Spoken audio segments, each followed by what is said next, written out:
Hello everybody and welcome back to another video and podcast from Fantasy Football Scout. My name is Tom and in today's video we are talking all things Chelsea. I'm joined by Gianni.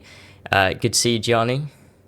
Yeah, mate, nice to be here and nice to do a dedicated 40-minute chat on Chelsea. I don't think I've done a chat on Chelsea for a very long time, just 40 minutes, but they're genuinely of interest because we know a lot of their players will be cheap.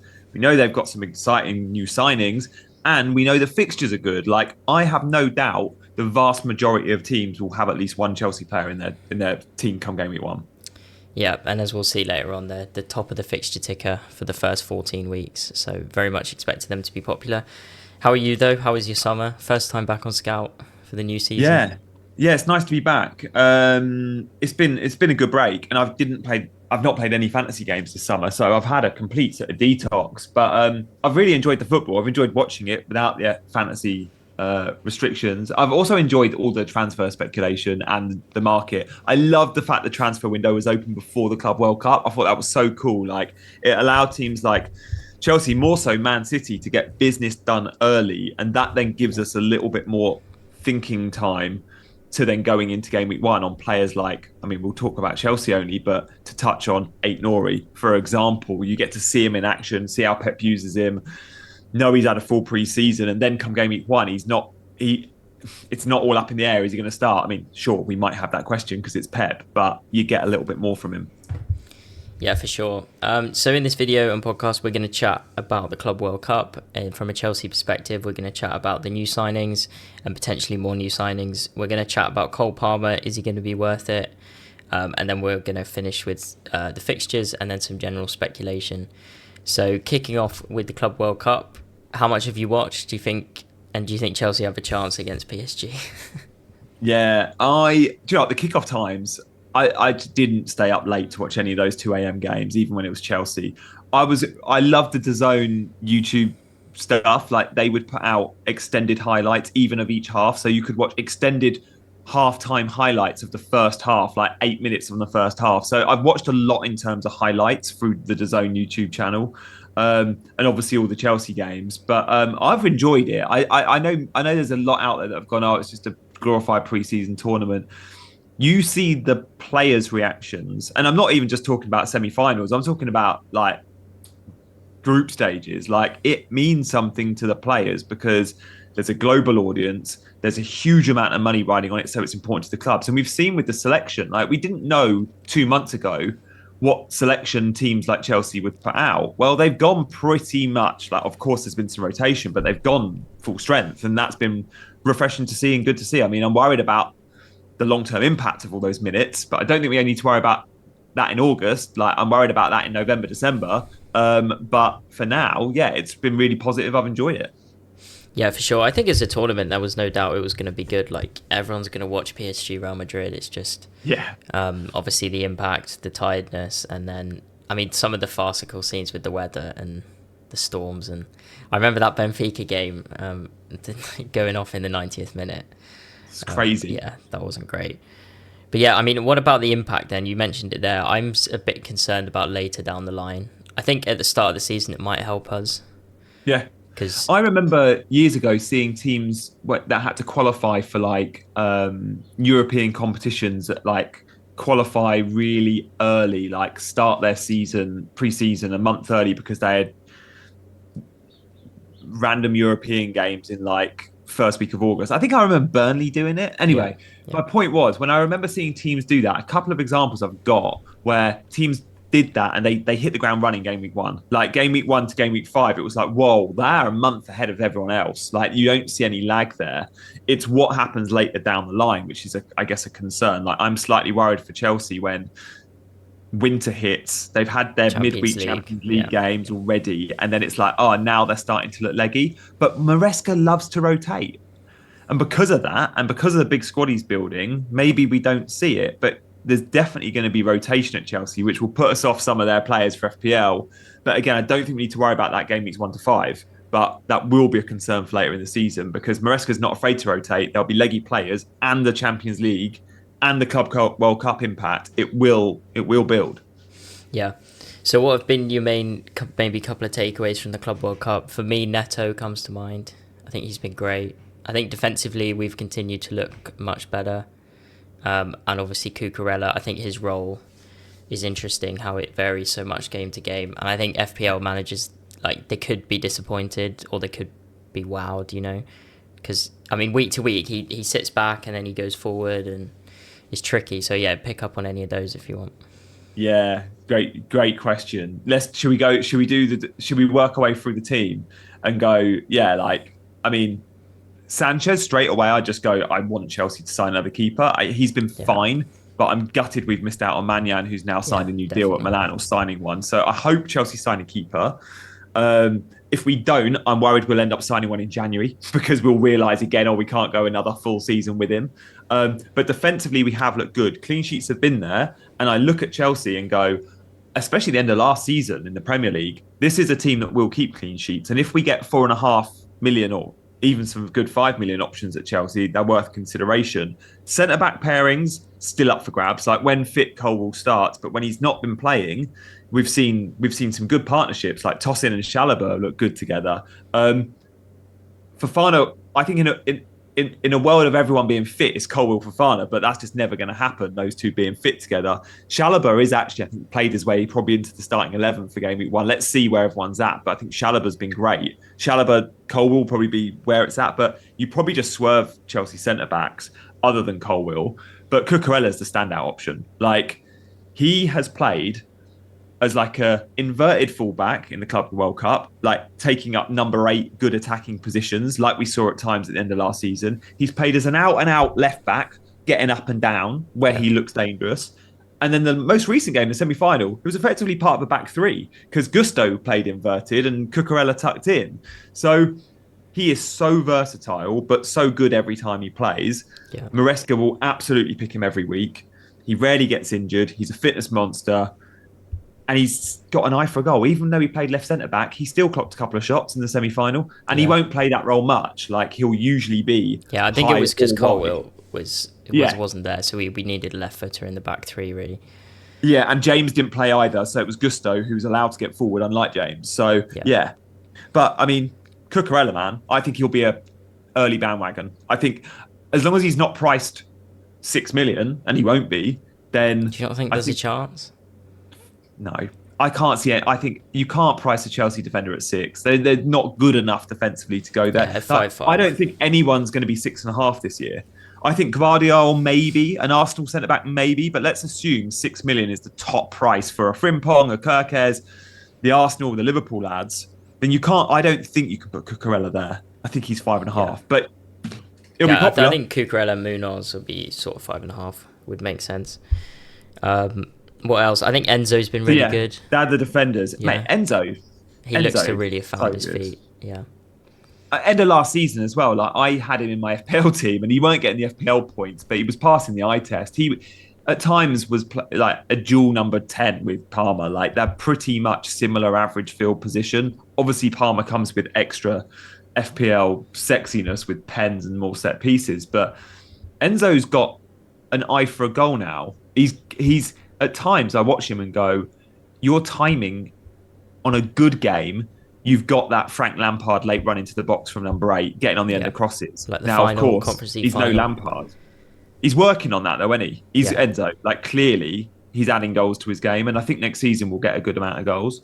So I've been impressed with him. I don't know what he'll be priced at in FPL. Maybe 6.5. I think 6. I think 6. I reckon 6 feels right. But the big midfielder outside of the obvious, which is Cole Palmer, who we'll speak about later, is Pedro Neto. Yeah. He's had an amazing tournament. He's been our best. I don't know. Who was our best winger last year? If you were to pick one, because none of them were outstanding. There was a few that were good. I'd probably say over the course of the season, because his goals early on, Madueke. Yeah. But then Pedro Neto, like, whether he's left or right, he's always high. He's always tricky. He loves getting in behind. He stretches defences.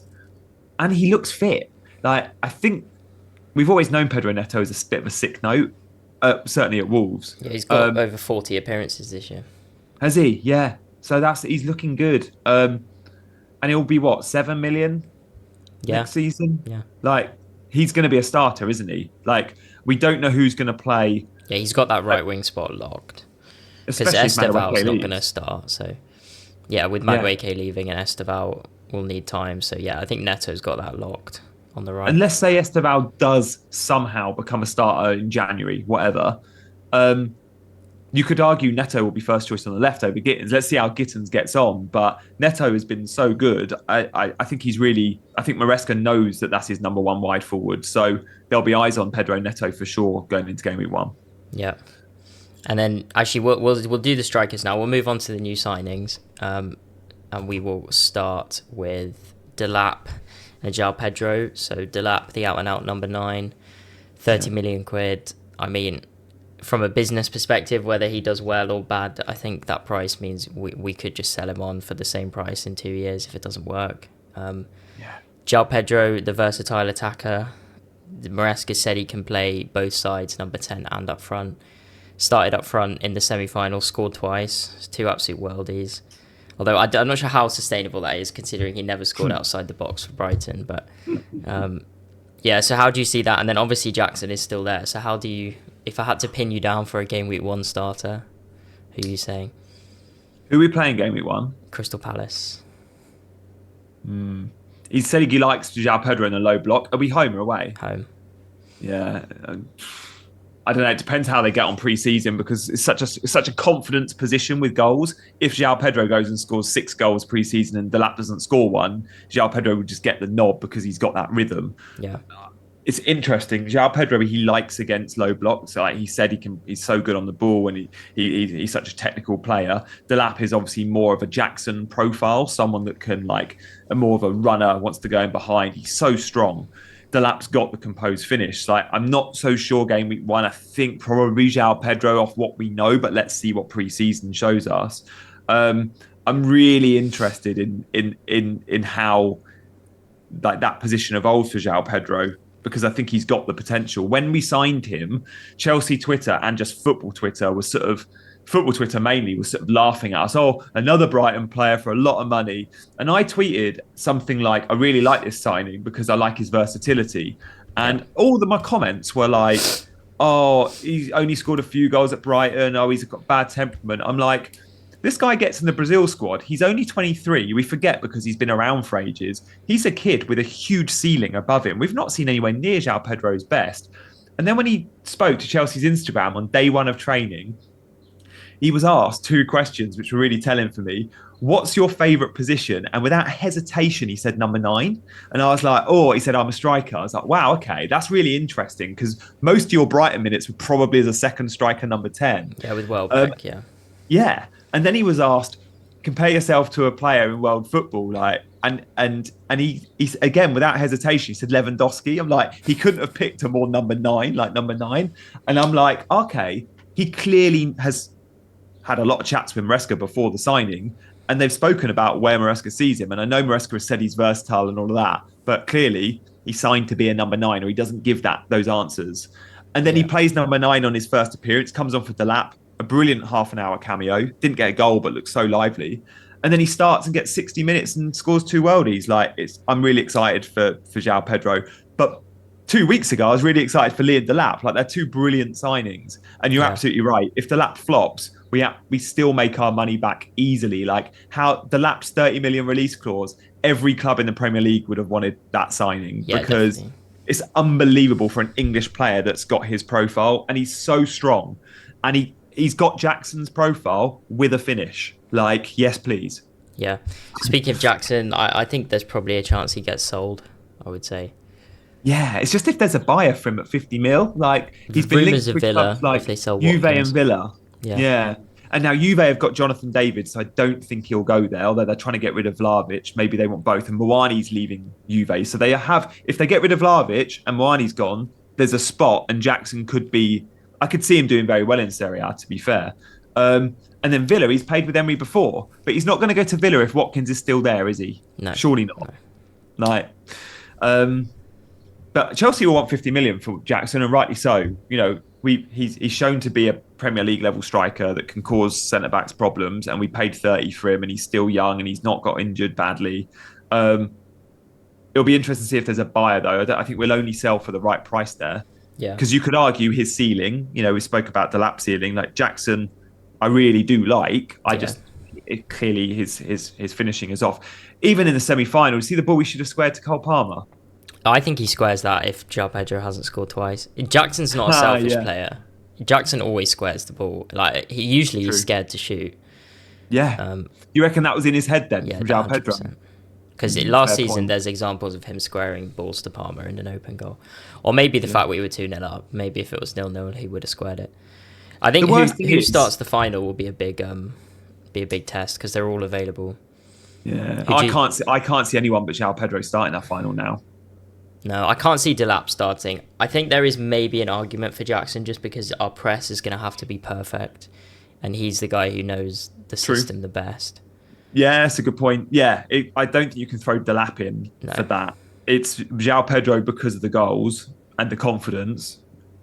Although Joao Pedro's had no training, he was on holiday 9 days ago. Like he's probably can't play more than 60, but that's fine. Yeah. And then yeah, but you're right about the knowing the press. And Maresca does love Jackson. Like it's a shame he's had those 2 red cards, but Maresca's been really complimentary of Jackson, and even players like Nkunku last season, who we thought, oh, could Nkunku's route to the team be as number 9? Well, no, because Jackson existed. So I I'm interested to see what happens there. But if we go into the season with 3 strikers, 3 number 9s, is there an argument to even consider one of them playing? Like, could Jackson play wide left sometimes? Maybe.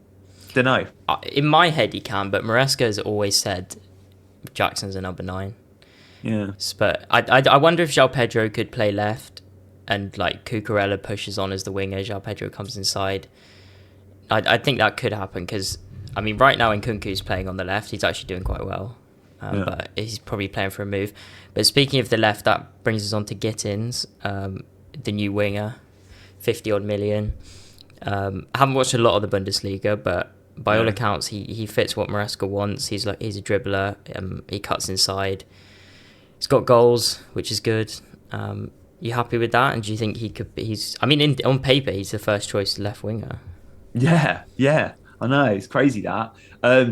I think again, it's Chelsea love buying players which have that ceiling and that high potential for hitting the dizzy heights. And he seems to have the profile. He's rapid.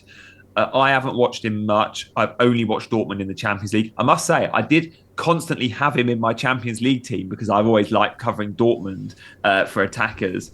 And him and Girassi are great sources of points, or they were early in the season. He lost his place. I think Dortmund sacked the manager, and then the new manager came in and weren't picking him. So whilst he started last season really well, again in the Champions League we saw braces and stuff, I think he did lose his spot, and that concerns me a little bit. I mean, that's manager's preference, but if you're a 50 million kid, you expect to be in a starting 11 of a team like Dortmund, come rain or shine. And I don't know what happened there. The fact he lost his spot, but yeah, Man City Academy, just like 4 or 5 others at Chelsea, Yeah. Lavia, which is Tosin, awesome. Delap, Palmer. On the system, I think, apparently, from what I read, the manager came in and played a back 5, and he didn't want wingers. Right. He wanted wing backs, Interesting. which obviously makes sense.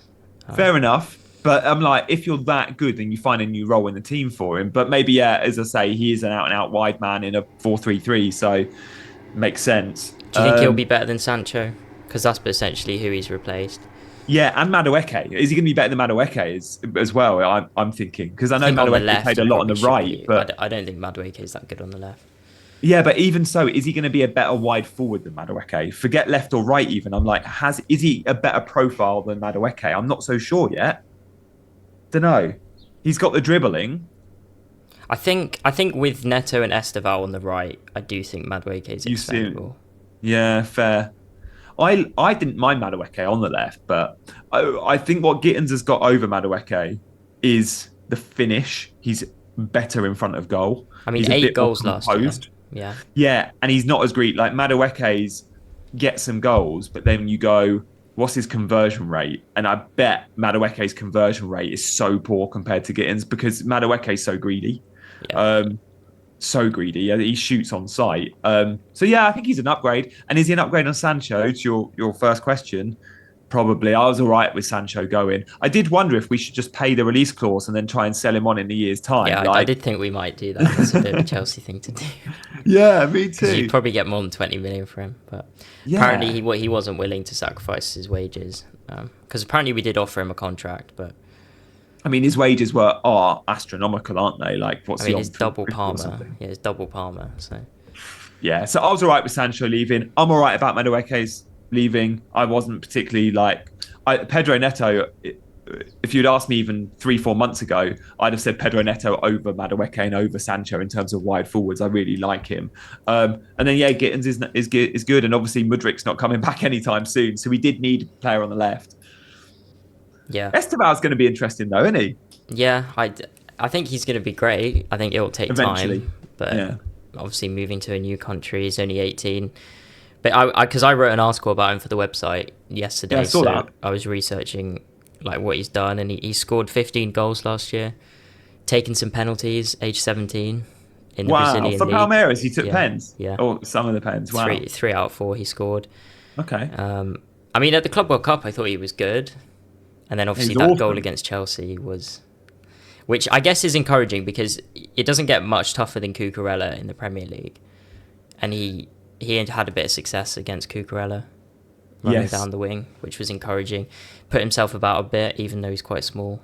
And Cucurella one-on-one's good. Like Yeah. Cucurella's an aggressive, good defender. Like once in that starting 11 for Spain who won the Euros, England fans remember. But yeah, when you did your research on Esteval, did you see a couple of quotes? I think it might have been from like a journalist, a Brazilian journalist, or someone he's worked with in the past. But I saw a couple of quotes a few weeks back saying like he's the best thing to come out of Brazil since Neymar. Yeah, I'm including Rodrigo yeah. and Vinny Jr. in that, you know? Yeah, like reliable people, not biased Chelsea people, like Tim Vickery. He's the South American guy from love Tim Vickery. Yeah, the BBC. He's not biased. In fact, he probably hates Chelsea with the money and everything because he's a bit like that.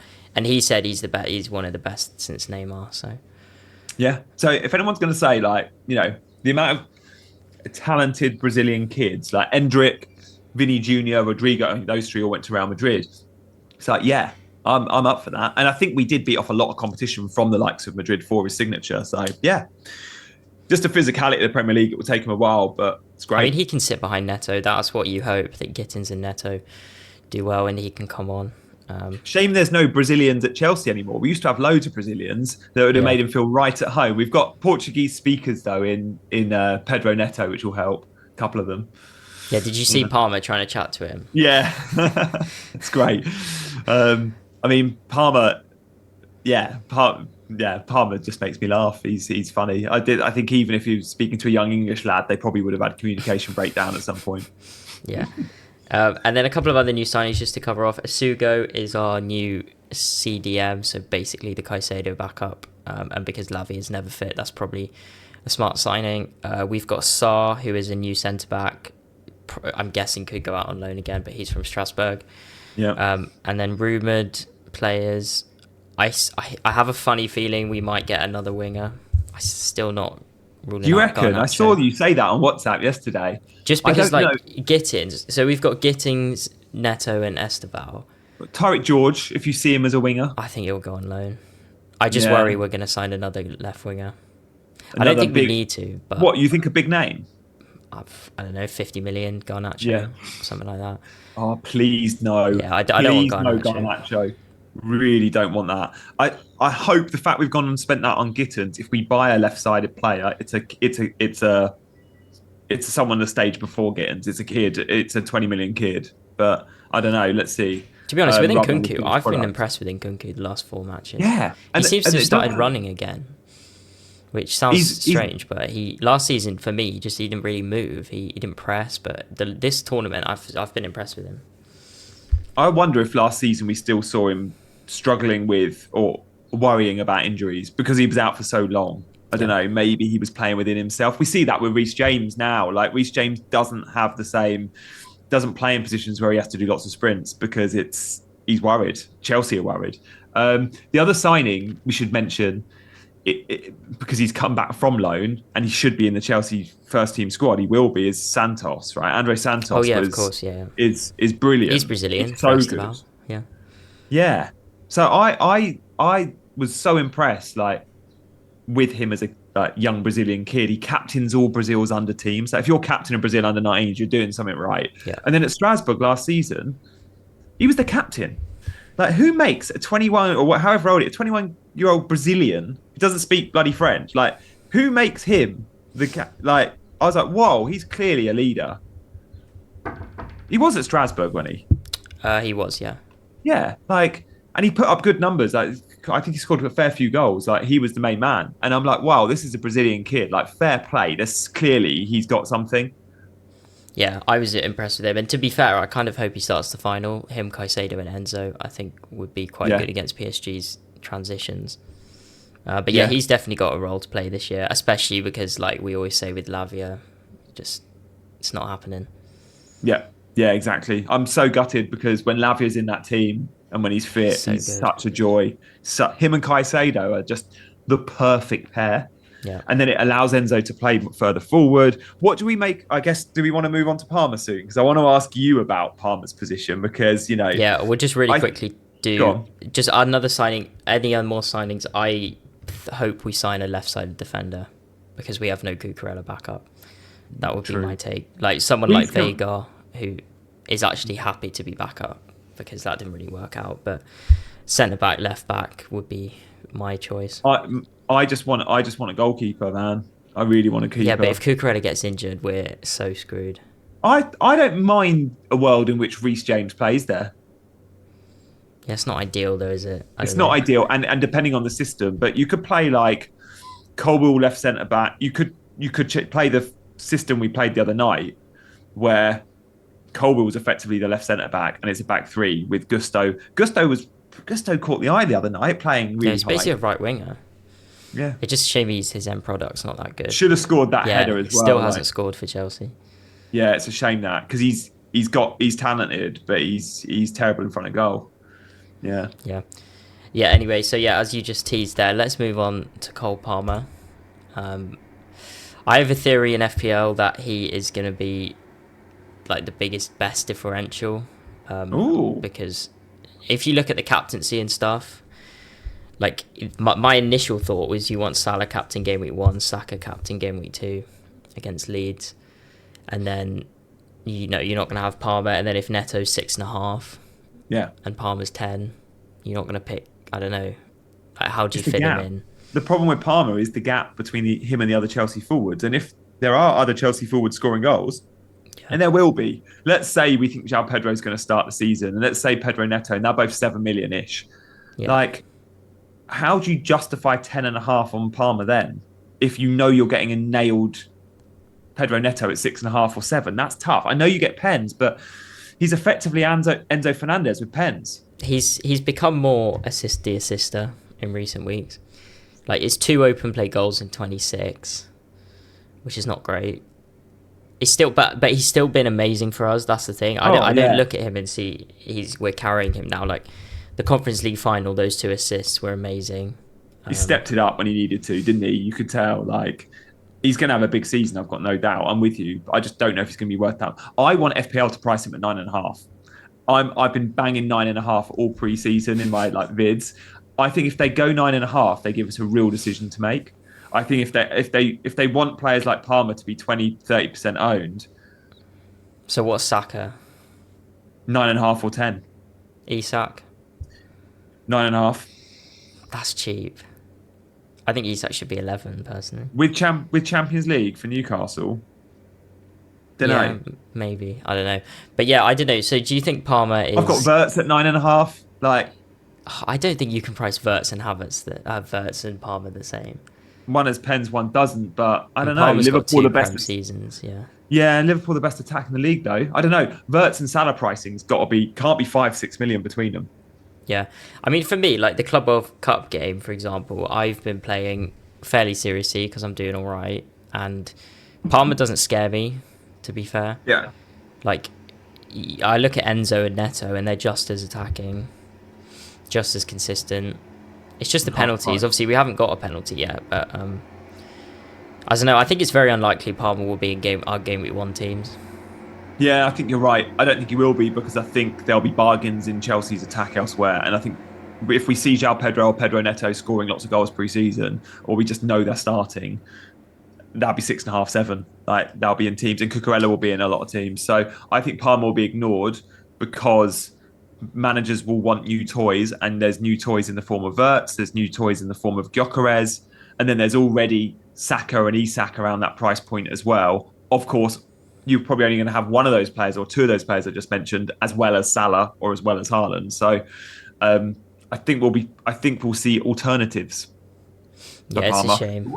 Where's Palmer going to play? Because in the Club World Cup, he has played front three on the right. I think he played one game front three on the left. He's obviously played in his number 10 role. A lot probably depends on Lavia's fitness, right? Because if Lavia and Caicedo are playing in the middle, then Enzo plays 10. Palmer can play on inverted right. But Lavia's never fit. So if it's Caicedo and Enzo in the middle, it's Palmer middle, central 10. Yeah. Is that what? Yeah, although sometimes like there'll be a 3 and then there'll be Caicedo and a fullback. Yeah. And then Enzo and Palmer. Like in the last game, Palmer was playing the left-sided 10 for a bit. And Enzo the right-sided 10. I mean, obviously his really good goal against Palmeiras came from him cutting in from the right and then in on the left.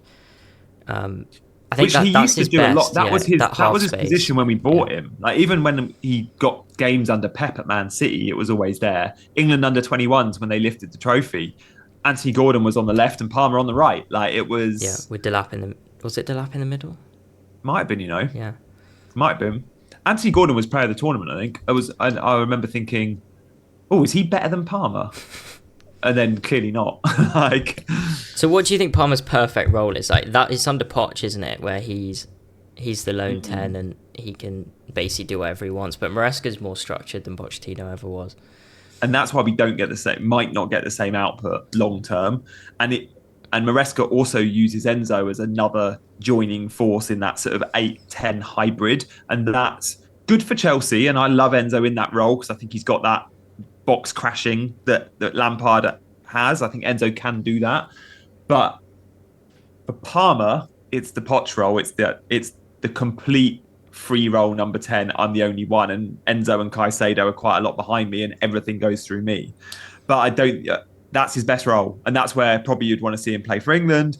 But I don't think you'll see that structure under Maresca. He's too disciplined and he likes Palmer and Enzo both playing that similar position either side. I don't want to see him wide ever though, Palmer. I know when he's I don't want to see that.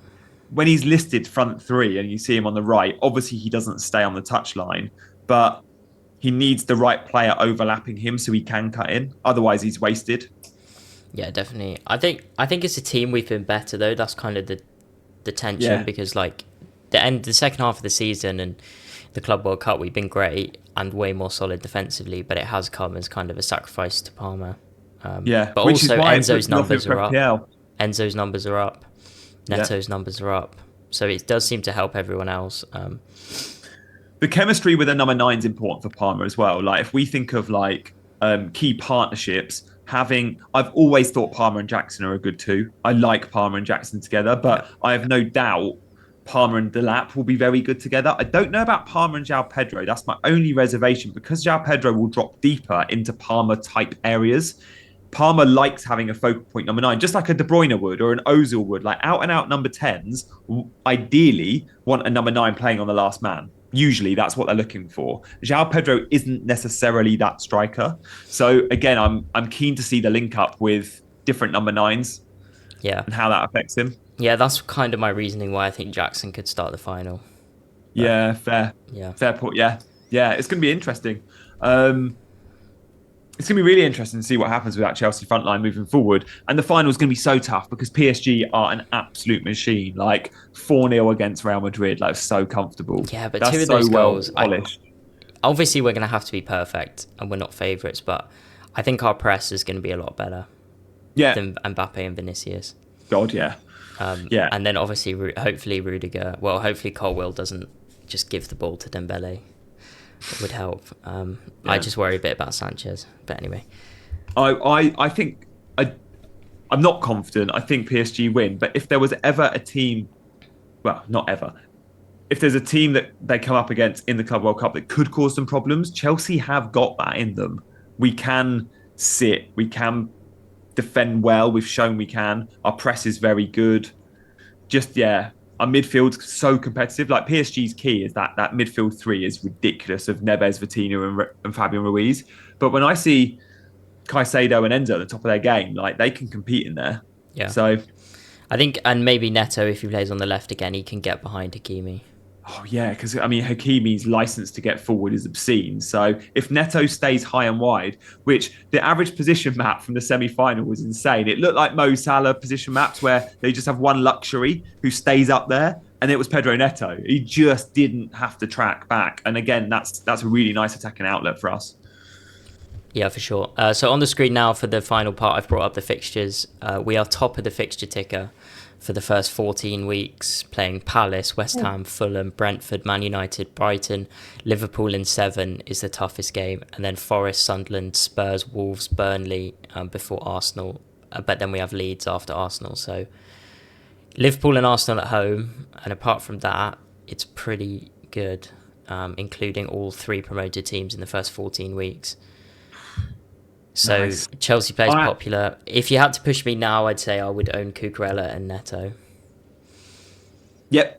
I think forwards could be dicey. It's like if you could choose, like you're going to have Mateta, Wood, you're going to choose those over a 65-minute Delap or something. Yeah. It's a bit tricky. I just wonder if Joao Pedro is some sort of he's going to do a Palmer and just like 20 goals or something. I don't know. Yeah, he's just got. I don't know. It's the confidence. I don't know. Maybe he steps up. Well, obviously at Brighton, like we didn't see amazing numbers or anything. Fine, but I don't know. We didn't see him playing number 9 much. Hearing him say he's a number 9 and then talk about Lewandowski and stuff, I'm like, whoa! Like I thought you were a 10. I always thought you were a second striker, not a number 9. But maybe just Herzer didn't want to play him there.